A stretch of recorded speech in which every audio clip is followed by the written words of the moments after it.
હું બકુડો છું. હાલો તો તમારું કેડું લઈ મને આપી દો.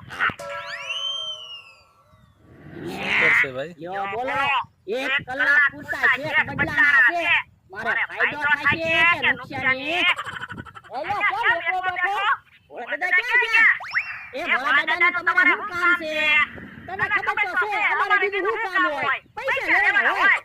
એ આજ તમારા પૈસાનો મેળ નહીં આવે હું ભાઈ હમણાં ભોળા દાદાને બોલાવું પછી તમને ખબર પડશે એ ભોળા દાદા આવ્યો તો મમરા ભાઈ બોલાવે આમ ભોળા દાદા આવ્યા બકુલભાઈ તમે કેમ ભોળા દાદા હતા? એ 1 કલાક હું ભોળા દાદા છું. કેમ? એ ભોળા દાદા કે મારા જાજુ દુઃખ છે. મેં કીધું મારા જાજુ દુઃખ છે. તો મને કે 1 કલાક તું ભોળા દાદા બની જા. 1 કલાક હું બકુલભાઈ બની જાઉં. ખબર પડે ને કે આમાં જાજુ દુઃખ છે. યો બોલો તો હવે મારે કોને રહેવાનું? બકુલભાઈ આવે. બકુલભાઈ છે કે